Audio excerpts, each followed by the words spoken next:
खरीदे थे ना, अब वो तुम्हारे शेयर्स वापस तुम्हें ही बेचना चाहते हैं। क्या? लेकिन वो ऐसा क्यों कर रहे हैं? हम लोगों का तो एग्रीमेंट भी हुआ है। मैंने उसमें लिखा था कि मैं अपने शेयर्स तभी वापस ले पाऊंगा जब मेरी उन्हें लेने की कैपेसिटी होगी। मुझे तो ये समझ नहीं आ रहा कि इतनी सी बात से तुम इतना परेशान क्यों हो रहे हो। देवेन, ये कंपनी तुम्हारी है और तुम्हें इस कंपनी को पूरी तरह से अपना बनाने का मौका मिल रहा है, तो इसमें प्रॉब्लम क्या है? मोंटी ने मुस्कुराते हुए कहा, लेकिन देवेन के चेहरे पर 12 बजे हुए थे। ऐसे में मोंटी अपनी जगह से खड़ा हुआ और बोला, 2 हफ्तों के अंदर अपने 70% शेयर्स वापस खरीद लो, वरना तुम्हें खामियाजा भुगतना पड़ेगा। इतना कहते ही मोंटी देवेन के ऑफिस से बाहर निकल गया।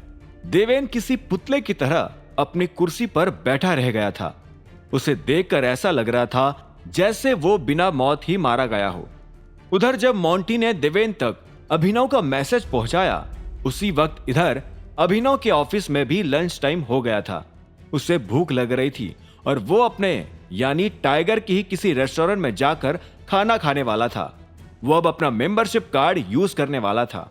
अभिनव अपनी फाइल समेट ही रहा था कि इतने में उसके दरवाजे पर दस्तक हुई। अभिनव ने कहा, कम इन। मायरा अपने हाथ में एक डॉक्यूमेंट लिए अंदर चली आई। उसने वो डॉक्यूमेंट अभिनव को दिया और बोली, हमारे पास ग्राउंड पर कितना मटेरियल है, ये उसकी रिपोर्ट है। अभिनव रिपोर्ट को देखने लगा। तभी मायरा ने कहा, इसमें हमने वो मटेरियल भी इंक्लूड कर लिया है जो मंडे को खरीदा था।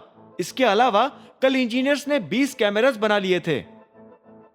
वाह, बहुत बढ़िया। अगर वो लोग आज भी 20 और बना लेते हैं या थोड़ा पुश करके 30 बना लेते हैं तो हम कल तक अपना ऑर्डर डिलीवर करने की कंडीशन में आ जाएंगे। हाँ, वैसे भी हमें डिलीवरी कल दोपहर 4 बजे तक देनी है। ऐसे में अगर वो काम आज पूरा नहीं कर पाते हैं तो कल सुबह जल्दी आकर 3 बजे तक भी कर सकते हैं। बढ़िया, बहुत बढ़िया। तुमने बहुत अच्छा काम किया है।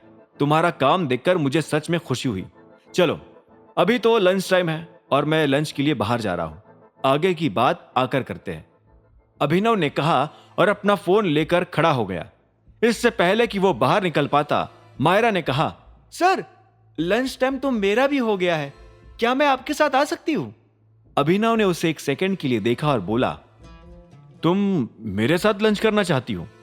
यह सुनते ही मायरा के चेहरे पर मुस्कान आ गई और वो हां में सिर हिलाते हुए बोली, ऐसा मौका कौन ही छोड़ेगा सर। असल में जब रानी ने अभिनव से माफी मांगी थी, मायरा तभी समझ गई थी कि अभिनव कोई पहुंची हुई चीज है। इसीलिए वो अभिनव के जितना करीब हो सके उतना करीब रहना चाहती थी। अभिनव ने उसे देखा और बोला, ठीक है, तो फिर चलो। दोनों लिफ्ट से पार्किंग में आ गए। अभिनव ने अपनी गाड़ी का दरवाजा खोला और दोनों गाड़ी में बैठ गए। गाड़ी को अंदर जिस तरह से सजाया हुआ था उसे देखकर मायरा काफी खुश हो गई। बाहर से तो नहीं, लेकिन अंदर से देखने पर उसे ऐसा लग रहा था कि यह गाड़ी काफी महंगी है। मायरा का अभिनव के प्रति नजरिया भी बदलता जा रहा था। उसने एक्साइटेड होकर पूछा, वैसे हम लोग कहां जा रहे हैं सर? Eagle house. यह नाम सुनते ही मायरा को हंसी आ गई। उसे लगा अभिनव मजाक कर रहा है। ईगल हाउस गुड़गांव के सबसे महंगे रेस्टोरेंट में से एक था और वहां जाने के बारे में हर कोई नहीं सोच सकता था। लेकिन जब अभिनव ने गाड़ी ईगल हाउस के बाहर लगा दी और मायरा ने खिड़की से ईगल हाउस का बोर्ड देखा तो उसका मुंह खुला का खुला रह गया। क्या हुआ, आना है या नहीं? अभिनव ने ऐसे पूछा जैसे वो मायरा को किसी ढाबे में खाना खिलाने ले जा रहा हो। मायरा ने अपना मुंह बंद किया और हाँ में सिर हिला दिया।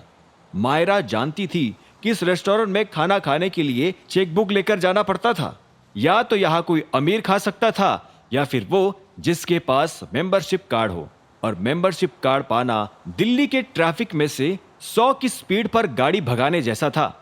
मायरा और अभिनव उस बड़े से आलीशान होटल में दाखिल हो गए थे। उसकी लॉबी इतनी बड़ी थी कि गुड़गांव के 2-4 छोटे मोटे बाजार आराम से उसमें समा जाए।